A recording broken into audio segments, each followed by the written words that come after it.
Now, everyone remembers the Holocaust and what Hitler did to the Jews. Now, these patterns are spiritual in nature because the Jewish people have always been persecuted from the beginning of time. And now there's a very good reason for this.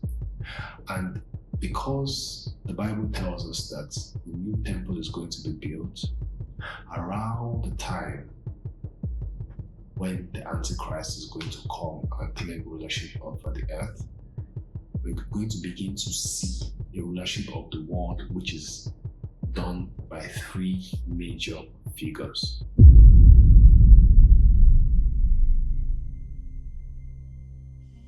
There was war.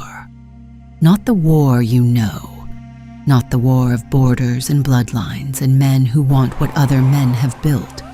This was older than borders, older than the concept of possession.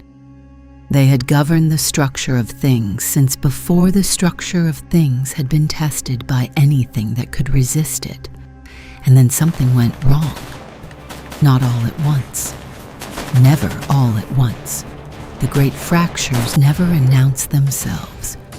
They begin as disagreements that seem almost reasonable, as positions that seem almost justified, as a question asked in a register that sounds almost like loyalty, almost, but underneath it carries the oldest question anyone with free will has ever asked.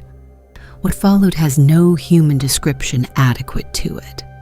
Worlds were weapons. Atmospheres were torn away like cloth. Civilizations that had built for 10,000 years, the debris still drifts. You have found some of it.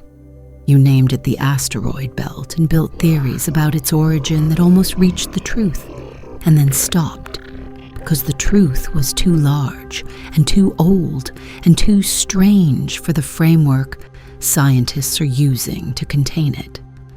There was once a king who refused to accept defeat. His armies were breaking, his borders collapsing, and every passing day brought him closer to the end of his reign. The weight of failure pressed against him like a storm that would not pass. For a king, losing a battle is not just loss. He discovered ancient writings attributed to Key of Solomon.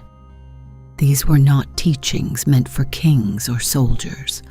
They were instructions, careful and deliberate, designed to open something that should have remained closed, and spoke the incantations exactly as they were written. At first, there was nothing, only silence, thick and unmoving, but slowly, something began to shift, a presence that did not belong to the earth, ancient, aware, and patient. Then it placed something before him, a sword. It did not shine like ordinary steel. The next day, he returned to the battlefield, and everything changed. Where his armies once struggled, they now advanced without resistance. Where his enemies once stood firm, they now fell in moments. He moved through battle like a force of nature, precise and unstoppable. Victory followed him without effort. Kingdoms that had resisted him for years collapsed within days. His name spread across lands as a symbol of power, of dominance, of something greater than any king before him. And at first, he believed it was justice. He believed he had been chosen. But power has a way of reshaping belief.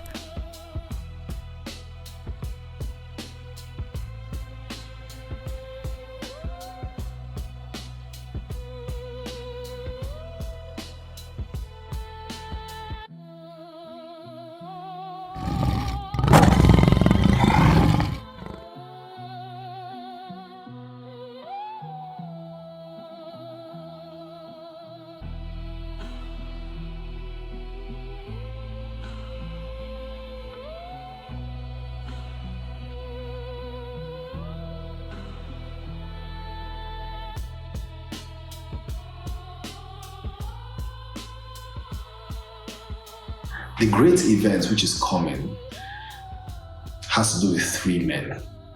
One of them, the spiritual leader, The second, the politician.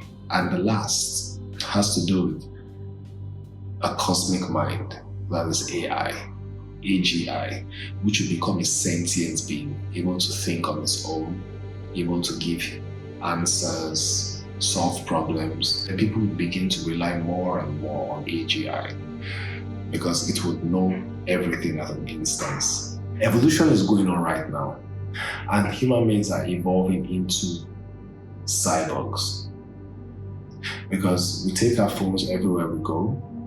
Now we rely a lot on AI to do things for us, and very soon we're going to have robots. These machines are also going to be connected to people, giving them superhuman abilities. And this is where it starts to get dangerous, because the war between human consciousness and machines is going to be on a cosmic scale.